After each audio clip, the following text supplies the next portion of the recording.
Welcome to the Bottle Poppin' Podcast, where Meg and Heather share their love for oils, friendship, and entrepreneurship. Let's get it poppin'. Hey everyone, this is Meg. Hi there, this is Heather. And we are the Bottle Poppin' Podcast. So what are we popping today, Heather? We are going to pop open a bottle of cilantro, Meg. Awesome. So first impression, what do you think? I don't love the smell of this one. Love the honesty. Good. I absolutely love the herb cilantro. Love it. I put it on a lot of things, from eggs in the morning to tacos, of course. I love cilantro. This does not smell like the herb to me at all. Mm-hmm. And I decided to touch my finger to it and touch it to my tongue just to kind of see what it tasted like, if I could get that cilantro taste. And no, it actually, people say that the herb tastes like soap, and I don't understand where they get that, because I don't get that. Right. This tastes like soap to me. Oh, that's so funny.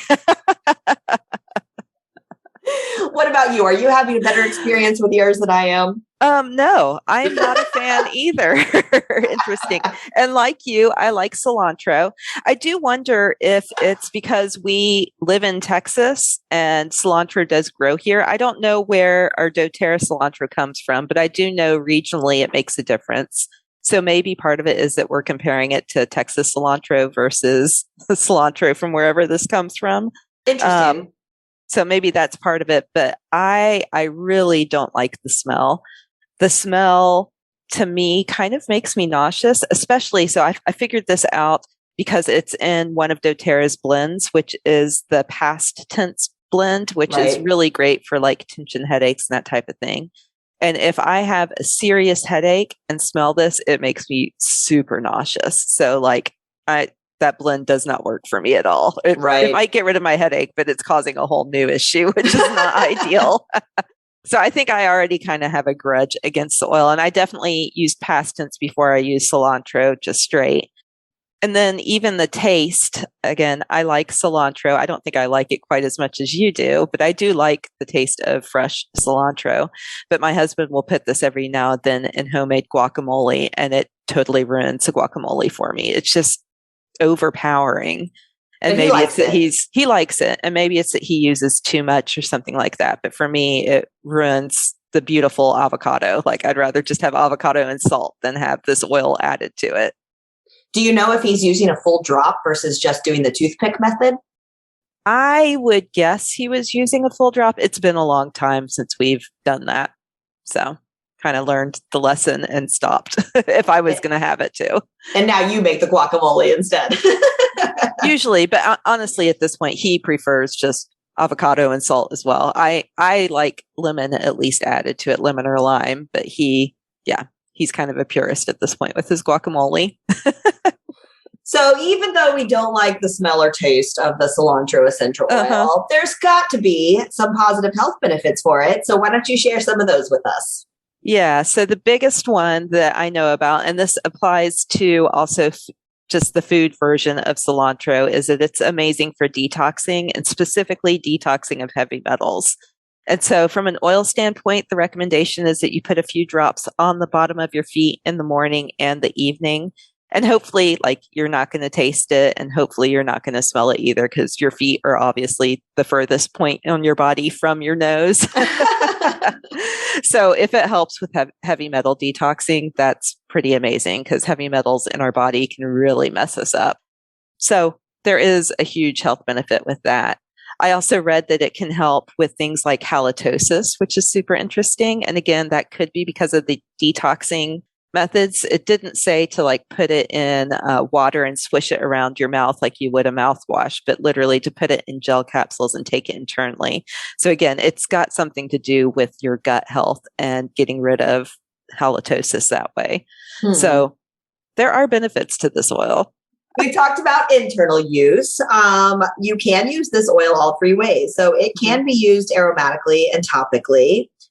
Topically, would you potentially, so we've put it on the bottom of the feet for the detox.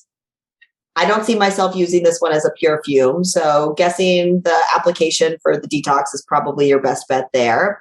Probably. But again, it is in that headache blend. So people do put it on like their temples and stuff. And I know a lot of people love that blend. So this could just be Heather and my biased review of cilantro.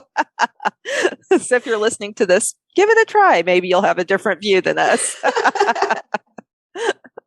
So if you were going to use it aromatically, some of the oils that it supposedly pairs well with is wintergreen, cypress, cinnamon, peace, and cardamom.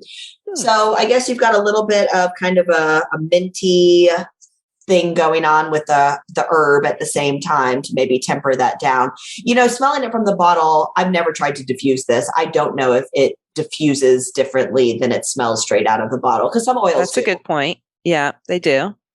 Are you willing to take that challenge and try that today, Meg? No, I'm not. I'm sorry. Are you willing to? I'm not. And, you know, last time when we were talking about how diffusers work, and you were saying that a lot of times you'll just kind of dump oils in and you don't very often have to dump out the basin because you don't like the mix. Would this be the first time that has to happen? Yeah. And maybe not the first time. I have done that a few times because there are certain oils that just linger. But yeah, this is one I don't want my house smelling like this. It is interesting. I just looked up what the emotional benefits of this one is, and this oil helps you release control. So maybe that's it. Like, I literally don't want my house to smell like this because I want to control what my house smells like. Funny, yeah. Yeah. Okay, so I'm looking up kind of just some interesting facts on it from doTERRA's site as well. And so it takes 7 pounds of cilantro leaves to produce a 15 milliliter bottle of oil. And it says that there are 71 published studies about the benefits of cilantro. So people are finding benefits to cilantro, even if you and I don't love the oil itself. Right. So all parts of the cilantro plant are edible. The leaves produce the common cilantro herb, and the seeds provide a spice known as coriander. So that is an oil within itself as well. And I like that oil. Yeah. And then both are often used for flavor dishes in Latin America, Asian, and American cuisine. So people are using the herb, the leaf, for different parts and the seed for different parts. I don't exactly know. It says it comes from the leaves. So yeah, you would think it would taste the same. Yeah. Does it say where in the world ours comes from? It does. It comes from 2 places. It comes from Russia and Moldova. Interesting. Huh. Okay. Didn't even know those places had cilantro. So neither did I. Interesting. Well, cool. Learned something new. Learned a lot of things new. And hopefully our listeners learned something new too, and at least are intrigued by this oil. So definitely, if you try this oil or you have this oil and disagree with us, we'd love to hear about it, because it is so fascinating to see how people react so differently to these oils.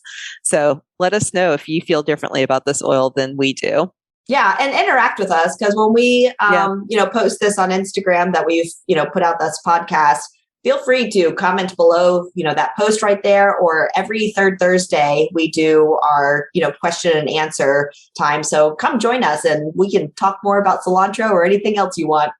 Yes, we would love to. That is a free class, and you can go to bottlepoppinpodcast.com to register for it and to sign up for it. And we'd love to interact with you there, answer your questions about cilantro or literally anything else. But we really want to interact with you guys. So join, like Heather said, every third Thursday, every month, except for September.